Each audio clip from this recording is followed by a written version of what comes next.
अगर हम एक नॉर्मल बंदूक की बात करें तो उसके काम करने के तरीके के बारे में लोग अधिकतर ये सोचते हैं कि बंदूक से निकलने वाली गोली की स्पीड से लोगों की मौत होती है। लेकिन असली बात आपको पता चलेगी जब आप इस बात को अच्छी तरह से समझ लेंगे कि आखिर बंदूक में से निकलने वाली बुलेट क्या होती है और किस तरह काम करती है। दोस्तों, हम में से अधिकतर लोग मानते हैं कि ये पूरी आकृति ही बुलेट कहलाती है, लेकिन नहीं, ऐसा बिल्कुल भी नहीं है। असल में बुलेट आगे का ठोस धातु होता है और बाकी का हिस्सा बुलेट केस कहलाता है। हालांकि लोग बुलेट केस न कहकर उसे भी बुलेट ही कहते हैं। वैसे दोस्तों, बुलेट केस को आम बोलचाल की भाषा में खोखा भी कहते हैं, क्योंकि इसी में गन पाउडर भरा होता है और इस गोली के बिल्कुल लास्ट में एक पिन पॉइंट होता है जिस पर प्रहार किया जाता है और इसे इंग्लिश में प्राइमर कहते हैं। अभी तक तो आपने देख लिया कि इसकी बनावट किस तरह होती है, लेकिन अब देखते हैं गोली काम कैसे करती है। दोस्तों, अगर सरल भाषा में कहा जाए तो गोली एक छोटी सी मिसाइल या रॉकेट होती है,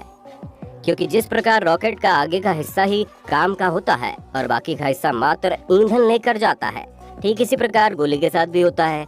क्योंकि गोली के बुलेट केस में एक खास किस्म का विस्फोटक पदार्थ भरा होता है जिसे हम गन पाउडर के नाम से जानते हैं। इसी वजह से जब बंदूक से गोली चलाई जाती है तो बंदूक बुलेट केस के पीछे की तरफ मौजूद एक बिंदु जिसे प्राइमर कहते हैं उस पर जबरदस्त प्रेशर से दबाव डालती है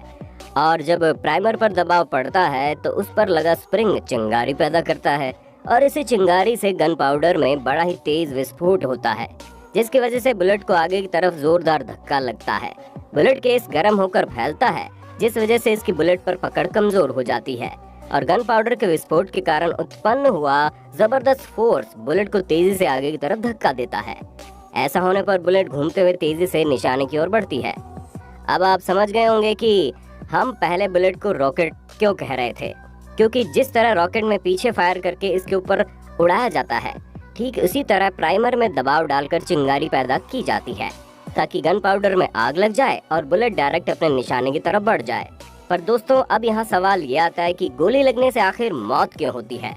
अब आपको ये चीज तो समझ में आ ही रही होगी कि बुलेट के ऊपर कोई भी जहर नहीं लगा होता, बल्कि वो सिर्फ एक फोर्स से अपने निशाने की ओर निकलती है और उसी फोर्स की वजह से इंसान के आंतरिक अंगों पर नुकसान होता है, क्योंकि गोली लगने से शरीर में हो रहा ब्लड फ्लो गोली लगने वाले हिस्से में रुक जाता है और वहाँ मौजूद ब्लड बाहर की तरफ बहना शुरू हो जाता है। ऐसे में अधिकतर मौतें शरीर से ज्यादा खून बहने की वजह से होती